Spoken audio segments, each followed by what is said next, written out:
Trustee Lack. Mr. President, it is my high honor to present Eric Schmidt for Boston University's honorary degree.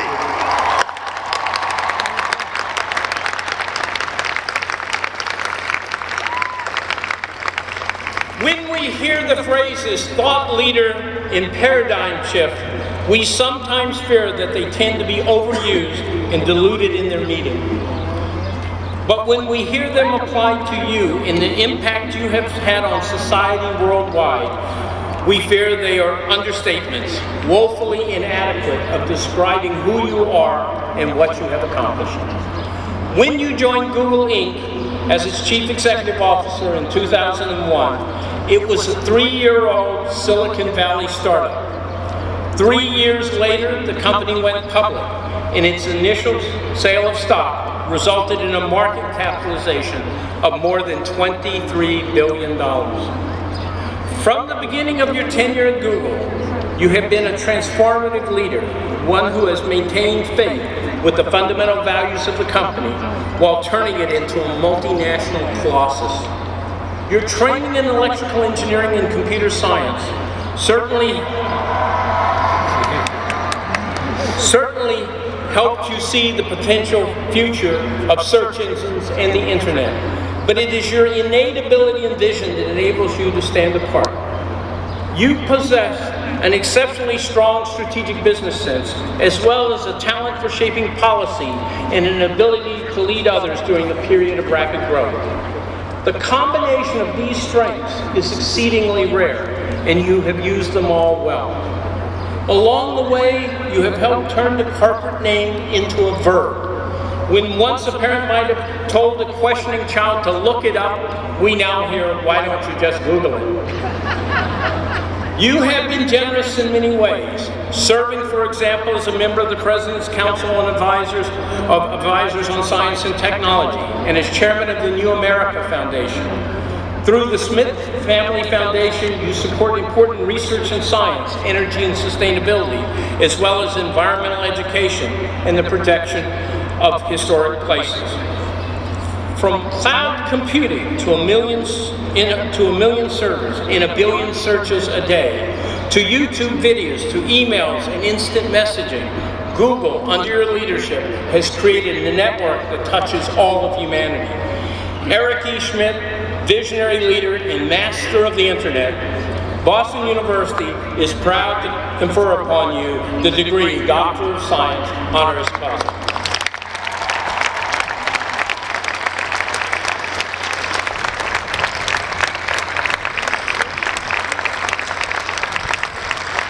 I now call upon Eric Schmidt to deliver the 139th commencement address of Boston University. Thank you all. It's great to be here, and it's an honor to have been invited. It's an honor to look out on the next generation of BU Terriers. Now let me give you a quote. I am a true adorer of life, and if I can't reach as high as the face of it, I plant my kiss somewhere lower down. Those who understand will require no further explanation. Well, graduates, now let me explain. You used to have a professor here, a decent writer by the name of Saul Bellow, and this comes from his novel Henderson and the Rain King. And I stand before you today as someone who considers himself an adorer of life.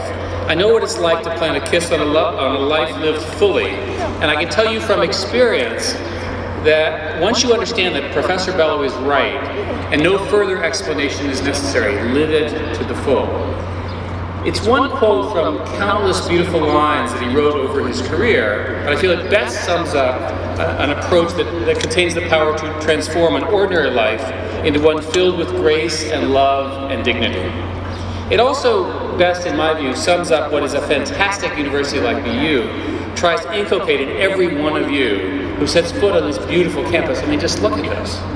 And scientists, engineers, writers, business pioneers, governors, Olympic gold medalists, Oscar winners, cabinet secretaries, they all walked across the stage and left their mark on their culture, on society, and on the world. And my God, even Martin Luther King is Dr. King because of the PhD that he got here. Pretty amazing. And now, you follow. You, right? Sitting there now, baking in the sun, thinking about the Celtics game tomorrow, probably nursing a hangover. There's one down here I've been watching, saying to yourself, she knows who she is. Wow, that's a lot of pressure. What can I do? Where can I plant my kiss? Well, that's your question to answer. I can't do it for you. But what I know is I know one thing for certain. No graduating class gets to choose the world they graduate into, just as you can't choose your siblings and your parents. Welcome to them too, of course. Now, every class has its own unique challenges. Every class enters a history that up to that point is being written for it. This is no different. What is different, though, is the chance that each generation has to make history and to make it larger, or in my business, to program it better. And on that score, your generation's opportunities are greater than any generation's in modern history. You can write the code for all of us. Your connection to each other in ways those who came before you could never have dreamed of. You're using these connections to strengthen the invisible ties that hold humanity together and to deepen our understanding of the world around us. You are emblems of that sense of possibility that will define this new age. In the past, it's always been older generations standing up on high, trying to teach the next generation the ways of the world, you know how it goes, trying to make sure they follow in their footsteps. Well, graduates, I think it's different today. You are teaching us. Interesting. This generation, your generation, is the first fully connected generation the world has ever known. What's the first thing that you guys do when you wake up? Right? Check your phone, your laptop, read an email, comb through your social networks. I'm awake. Here I am. Right? If you're awake, you're online. You're connected. Some of you are probably texting right now or tweeting the speech, changing your status, smiling. Here we are, smiling, you're on camera.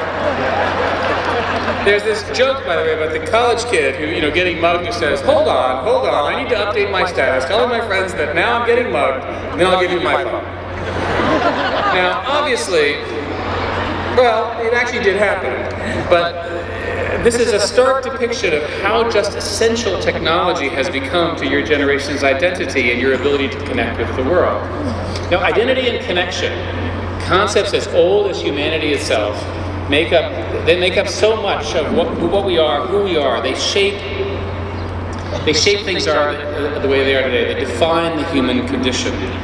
Identity and connection, it's your task to take these time-worn concepts, spin them around, right, reinvigorate them, and make them fresh and new and exciting. And you can do this. Now, BU has built a platform that you can do this on. I know it's dawning, it's not the greatest economy to be walking into the stage into, I know all of this. But you have an advantage, you have a competitive edge. You have an innate mastery of technology, an ability to find, build, foster connections that no generation before you has ever possessed. It's a very, very powerful skill that you taught yourself. People bemoan this generation that is growing up living life in front of screens, always connected to something or someone. These people are wrong. They're absolutely wrong. The fact that we're all connected now is a blessing, not a curse, and we can solve many, many problems in the world as a result. Not only is it an advantage that you all have, it's a responsibility that you carry. Today there are 54 wars and conflicts going around. This is terrible. 1.5 billion people live on less than $1 a day, and hundreds of millions of children go to bed hungry tonight. It's terrible. Half the world's people don't live under democratic governments. The rights that we all enjoy are a rarity. They're not the norm. And when it comes to the internet, we think everyone is online, because all of us are online all now, right? But only 1 billion people have smartphones, and only 2 billion people are connected to the web. For most of the world, the internet and cafes and all that kind of stuff that we take for granted are far off digital oases in technology wastelands. They don't have access to it. But in this century, your century, not mine, your century, there is a chance for change on that horizon. The spread of mobile phones, the new forms of connectivity offer the prospect of connecting everybody, right? And when that happens, connectivity will revolutionize every aspect of society, politically, socially, economically. To connect the world is to free the world, I say. And if we get this right, then we can fix all the world's most pressing problems, to beam bright rays of hope to millions who can see it as only a flicker. You have that power right in your pockets or your pocketbooks, right now. And here's the deal. Yes, I know, we all have this knowledge literally at our fingertips, but now, just as we know more than we used to, doesn't mean our problems go away. The future doesn't just happen. It's not etched or written or coded somewhere. There's no algorithm or formula that says something will do X so Y will be sure to occur. Technology doesn't work on its own. It's a tool. You are the ones who will harness that power. And that requires innovation and entrepreneurship. Innovation is disruptive. One thing I'll tell you, you know you're innovating when people are worried about you. Graduates, please make people worry, not your parents, but everybody else. Entrepreneurship is the lifeblood of a new economy. It's a more prosperous society, the engine that keeps communities growing. 2/3 of the new jobs created are in small businesses, and you should all try to create a small business or be part of one. And of course, I would recommend that you use all the products that Google has to offer to set it up. End of that. Now, you all have a chance to make an original contribution. Don't just be a shepherd following somebody else's vision or ideas. New models, new forms, new thinking. That's what we need from you. You don't need to become an aid worker or a teacher, although those are obviously good. You don't need to be an engineer. I obviously like that, right? We love this. Everyone, all of you, can make your mark by creating new standards of brilliance and innovation. And those standards can spread. They can scale. They can scale in ways that are once unimaginable. The collective intelligence of our society, our version of the Borg, is really quite different. Think of this as a new society with shared norms and values that crosses continents and unites all of us. The empowerment of each of us empowers all of us, and the distinctive feature of your new world, the distinctive feature is that you can be unique while being completely connected. It's never been possible before. I think this is the true fulfillment of the American dream. You see, computers can do amazing things. Those things in your pockets, they contain power inside of them that your proud parents, your grandparents in the audience never could have possibly imagined. I certainly didn't. These computers, they have speed, they have memory, they have intricately complicated wiring and unfathomably complex circuitry. But there's one thing that they don't have. They don't have a heart. All of these connections that you forge, all the things that I'm talking about, the digital ties that bind our humanity together, are not possible without technology, but it's also not possible without you, without a heart. You have a heart, and the future will not be without you. Now, don't get me wrong. I obviously believe fully in the power of technology to change the world for the better, obvious. And I believe even more fully in the ability of your generation to use that power to great effect, to rule technology. But you cannot let technology rule you. Remember, and I want you to remember this, one thing you have to remember from my talk is I want you to take 1 hour a day and turn that thing off. I know it's going to be hard. I know it's going to be hard. I want you to take 1 hour, just 1 hour, do the math, it's 1/24th. Turn it down, turn it off. Shut it down. Learn where the off button is. Take your eyes off that screen and look into the eyes of the person that you love. All right? Have a conversation, a real conversation, with the friends who make you think, with the family who make you laugh. Don't push a button saying, I like something. Actually, tell them. What a concept. Okay? Engage in the world around you and feel, taste, and smell and hug what's right there, right in front of you, not what's a click away. Life is not lived in the glow of a monitor. Life is not a series of status updates. Life is not about your friend count. It's the friends who actually you can count on. Right? So, life is about who you love, how you live. It's about who you travel with through the world with. your family, your collaborators, your friends. Life is a social experience first. And the best aspects of that experience are not lonely ones. They're spent in the company of others. Now, it's okay after the hour to turn it right back on, not to worry. Now, our modern landscape has changed, yes, but our humanity will always remain. And that, above all else, is what makes us who we are.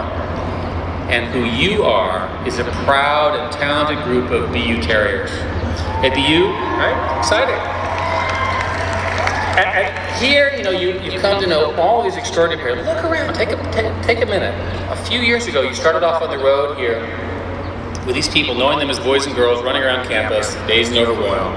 Now you're extraordinary men and women in total control of your destinies, ready to make your mark not on history, but on the future. And the friendships that you forged when the times were good and the ones where they were bad, and when you realized you'd overslept your lecture, needed someone else's notes to catch up, and all the other stuff that goes on in college, those are the friendships that will matter for your whole life. The people you've met here will be some of the strongest friends and closest allies you'll ever meet in your lives. It's been that way certainly for me. When you leave here, don't leave them behind. Don't leave BU behind, don't leave them behind. Stay close and stay strong. Take them with you wherever you go, and together, connected, go and change the world with all the things we've talked about. At times, it may have seemed like the road ahead was an impossible slog, but today I have the distinct honor of telling you, you have made it. You only have another half hour to go. It's incredible. Now, hang on. Now that you're here, I want you to do another thing. I ask each of you, I want you to find a way to say yes to things. Say yes to invitations to a new country. Say yes to meet new friends. Say yes to learning a new language and picking up a new sport. Yes is how you get your first job and your next job. Yes is how you find your spouse and even your children. And even if it's a bit edgy, a bit out of your comfort zone, saying yes means that you'll do something new, meet someone new, and make a difference in your life and likely other people's as well. Yes lets you stand out in a crowd, to be an optimist, to stay positive, to be the one that everyone comes to for help, for advice, or just for fun. Yes is what keeps us all young. Yes is a tiny word that can do very big things. And say it often. Second thing I want you to do not be afraid to fail, but also do not be afraid to succeed. There's an old Italian phrase that I like. It's used to describe these sort of daring circus performers. They do it, it's called salto mortale. It means they do a somersault on a tightrope without a net. Graduates, you need to do this. Be brave. Work without a net. I promise you'll land on your feet. For those who say that you're thinking too big, be smart enough not to listen. For those who say that the odds are too small, be dumb enough to give it a shot. And for those who ask, how could I do that? Look them straight in the eyes and say, I will figure it out. But above all, be an adorer of life. I don't think any further explanation is necessary.